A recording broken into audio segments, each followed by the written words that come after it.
Hello friends, welcome back to my channel Learn Law Buddy LLB. Today in this video we are going to discuss about the most important questions of Indian Penal Code which are expected to come in AIBE 19 exam. So let's start with the first question. The first question is the deceased A was addicted to alcohol. He regularly tormented, abused and threatened Dovaram. On the night of the incident, the deceased under the influence of alcohol warned Dovaram to leave the house or face death. Dovaram, facing constant provocation, experienced a sudden loss of self-control due to slow burn reaction, and under such grave provocation he hit A with the rod, resulting in his death. Dovaran would be liable for answer is culpable homicide not amounting to murder under section 304 part 1 IPC. Next question is Krishna Murthy and Ramesh were involved in a criminal act together, sharing a common intention. During the course of the crime, a situation arose that led to an unexpected and remote consequence. Krishna Murthy had intended and visualized certain possibilities, but the final outcome was distinctly remote and unconnected with their initial common intention. In the context of the scenario described, what would be the liability of Ramesh, the co-perpetrator? The answer is Ramesh is only liable for consequences directly connected to the common intention. Next question is, what is the common law maxim related to ignorance of the law excuses no one? The answer is ignorantia legis neminem excuset. Next question is, what are the words reflecting blameworthy mental conditions for offences relating to property in the Indian Penal Code? The answer is dishonesty, fraudulently. Next question is, what are the McNaughton rules primarily concerned with? The answer is insanity as a defense in criminal responsibility. Next question is, what is the punishment for refusing to answer a public servant authorized to caution under section 179 of the Indian Penal Code? The answer is both A and C, simple imprisonment for 6 months and simple imprisonment for 1 year. Next question is, A is at work with a hatchet, the head flies off and kills a man who is standing by. In this situation, the answer is A's act is excusable if there was no want of proper caution. Next question is, a child aged 8 years throws a stone at a passing car, causing damage to the vehicle. The child then runs away and hides. According to section 83, is the child liable for the damage caused? The answer is yes, if the child has attained sufficient maturity of understanding. Next question is, B, a zookeeper is responsible for handling a collection of exotic and potentially dangerous animals in a public zoo. One day during a live demonstration, B showcases his expertise by allowing a venomous snake to crawl on the hand of a volunteer from the audience. With the knowledge B, the snake's venomous fangs have not been removed. Unfortunately, the volunteer gets beaten and succumbs to the venom. What offense, if any, has been committed? The answer is B is liable for culpable homicide not amounting to murder under the third clause of section 299. Next question is, X is engaged in a physical altercation, beating another person with his fists. Seeing her husband in distress, Y, the wife of the person being beaten, intervenes with her baby in her arms, hoping to rescue her husband. X, the accused, in the heat of the moment delivered a blow of Y, accidentally striking the baby. Tragically, the baby dies as a result. When prosecuted, X pleads accident. Assess the legal implications of X plea. The answer is X plea of accident is not valid and he cannot take the benefit of section 80 IPC. Next question is, according to section 311 of the code, what punishment is prescribed for someone who is a thug? The answer is imprisonment for life and liability to fine. Next question is, in the given scenario, A attempts to steal jewels by breaking open a box but finds no jewels inside. What legal provision is applicable to A's action? The answer is Section 511 of the Indian Penal Code. Next question is, what is the key distinction between extortion and criminal intimidation? The answer is extortion's immediate purpose is obtaining money or money's worth, while criminal intimidation aims to induce specific actions. Next question is a group of friends including A, B and C gather with a shared intention to confront and intimidate a person D whom they consider a rival. During the confrontation, A uses a weapon to threaten D, while B and C, though armed, do not actively participate in the intimidation. Later legal proceedings follow. What legal principle is applicable to the scenario considering the actions of A, B and C? The answer is, it is immaterial whether B and C used weapons or actively intimidated, as long as the shared intention to confront and intimidate D is established. Next question is, in which case apex court has held that accused need not prove the existence of private self-defense beyond reasonable doubt, and that is would suffice if he could show that the preponderance of probabilities is in favor of his plea, just as in a civil case. The answer is XCT Mahadev versus Director General Border Security Force, AIR 2022. Next question is, a group of individuals including A, B and C are suspected of engaging in criminal conspiracy to commit a robbery. There is no clear and express verbal agreement witnessed, but circumstantial evidence suggests their collaboration. A bag containing masks, gloves and burglary tools is found in their shared hideout. In a subsequent legal proceedings, what principle established in cases dealing with circumstantial evidence is applicable to proving the offense of criminal conspiracy? The answer is, an agreement to commit an offense must be proved through either direct or circumstantial evidence.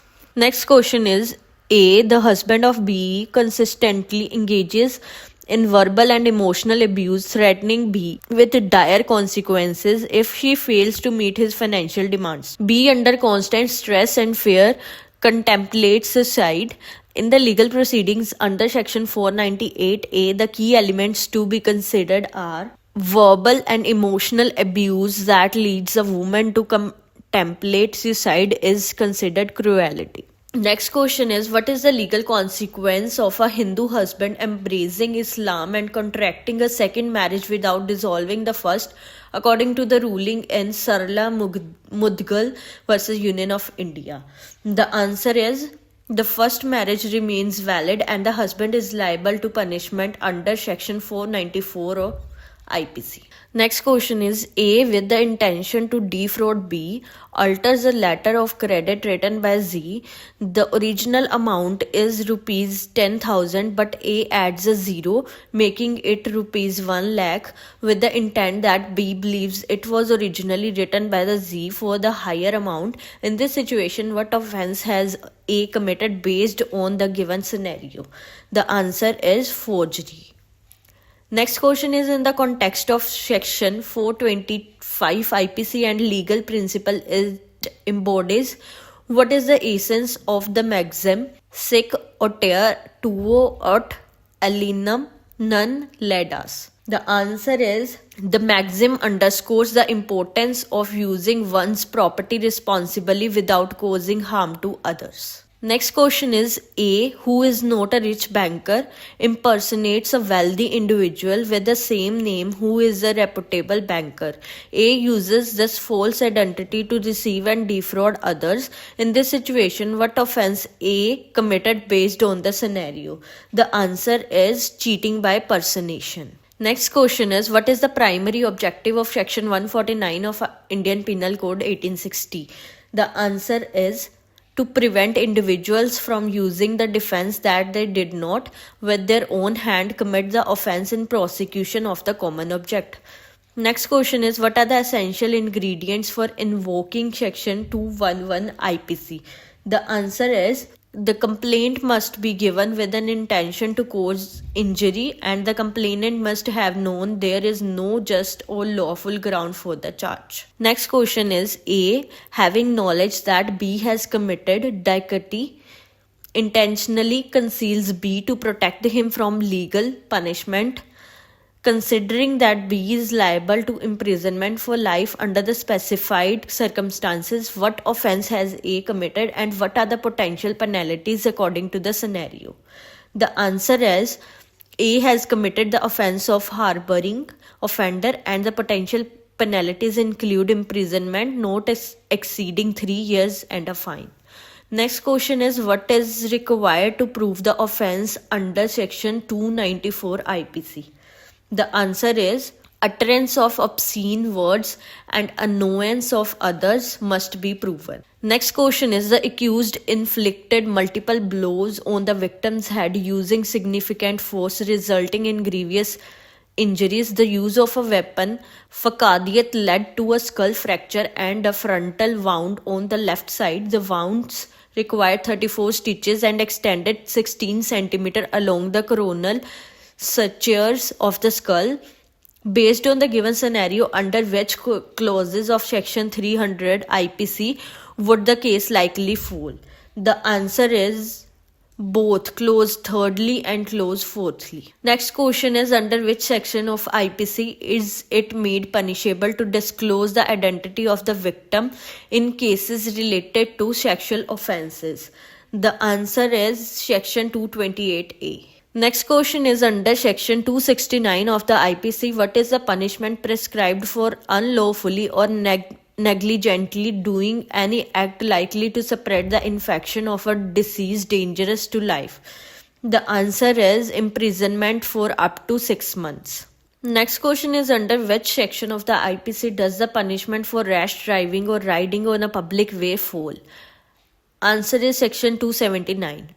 Next question is, under section 291 of the IPC, what is the punishment for an individual who repeats or continues a public nuisance after being enjoined by a public servant with lawful authority? The answer is simple imprisonment for up to 6 months. Next question is, according to the deterrent theory of punishment, what is its chief objective? The answer is teaching a lesson to the wrongdoer and setting an example for society. Next question is, in which of the following cases can a competent court award the death sentence under the IPC? The answer is all of the above. Waging war against the government of India, abetting mutiny, actually committed murder. Next question is, in the scenario described, A gives Z 50 strokes with a stick. How is A liable to punishment according to the principle explained? The answer is, A is liable only to one punishment for the whole beating. Next question is, in the scenario where A tells B that he would kill C and B responds with do as you like, what is the legal conclusion regarding B's guilt for abetment? The answer is, B cannot be held guilty of abetment as his response is not active encouragement. Next question is, a shopkeeper was involved in a confrontation with B, a customer, over a disagreement regarding the price of an item. The argument escalated, and in a fit of anger, A struck B with a heavy object, causing B to sustain severe injuries and immediately regretted his action and rushed B to the nearby hospital, but unfortunately B succumbed to his injuries. The court, upon examining the case, found that A had no premeditation to cause B's death, and the incident occurred at the spur of the moment. A's immediate regret was evident through his prompt action of taking B to the hospital. What would be the most appropriate legal charge in this scenario? The answer is Section 304 Part 2 of IPC, culpable homicide not amounting to murder. Next question is, a person aware of the extreme danger associated with his actions performs an act that results in the death of another.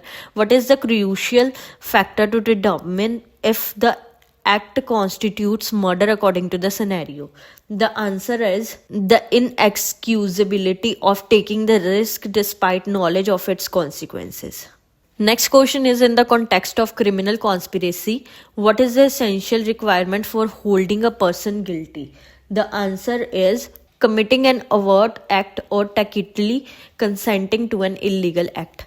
Next question is, the accused had been demanding money from the deceased for constructing a house which her family member were unable to provide. This constant harassment and cruelty ultimately led to the deceased committing suicide within 7 years of her marriage. What are the primary charges for which the husband and father-in-law can be convicted under this case? The answer is sections 304B, 306 and 498A IPC: dowry death, abetment of suicide and cruelty.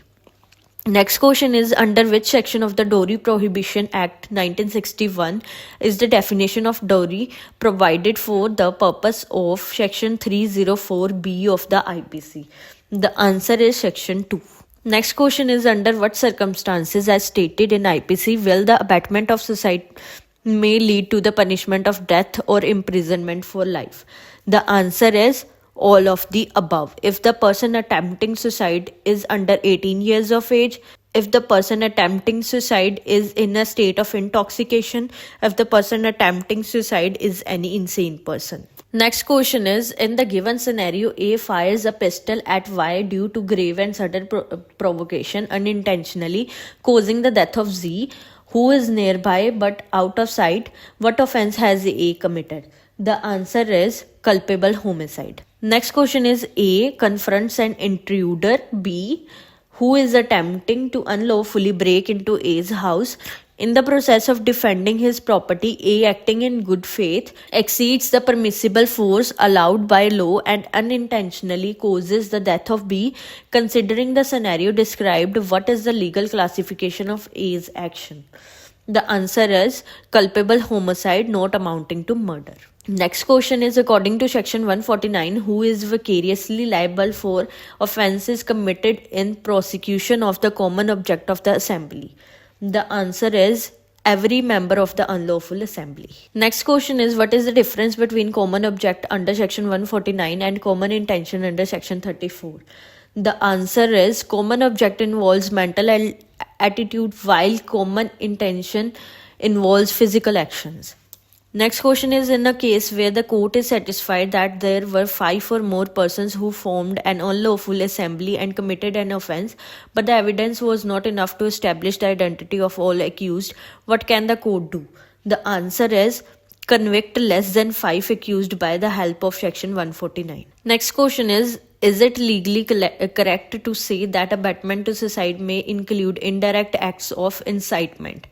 The answer is true. Indirect acts can be considered abetment to suicide. Next question is, what are the essential conditions that is required to be proved for offence under section 295A of the Indian Penal Code? The answer is all of the above. That the accused insulted or attempted to insult the religion or religious beliefs of a class of citizens of India, that the accused did so deliberately and maliciously, that the accused had no intention to outrage the religious feelings of any class of the citizens. Next question is, what are the offences covered under chapter 11, section 191 to 29A of the Indian Penal Code?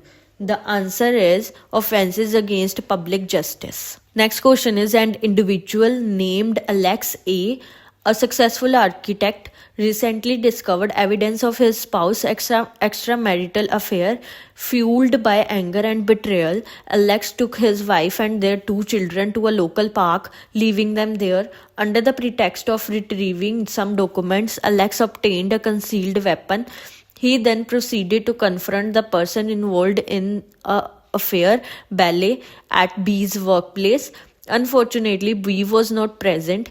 Unrelenting, Alex tracked down B's residence, leading to a heated confrontation. In the heat of the argument, Alex fired a shot, resulting in B's ultimately demise. Considering the scenario involving Alex A, and ballet B, what can be inferred about the plea of grave and sudden provocation? The answer is the plea is irrelevant as the scenario does involve a substantial cooling off period. Next question is passive euthanasia was legalized in India in the case of. Answer is Aruna Ramchandra Shanbhog versus Union of India. Thank you for watching the video. If you like the video, then please like, comment and share the video, and do subscribe the channel and click on bell icon for the notification of more videos.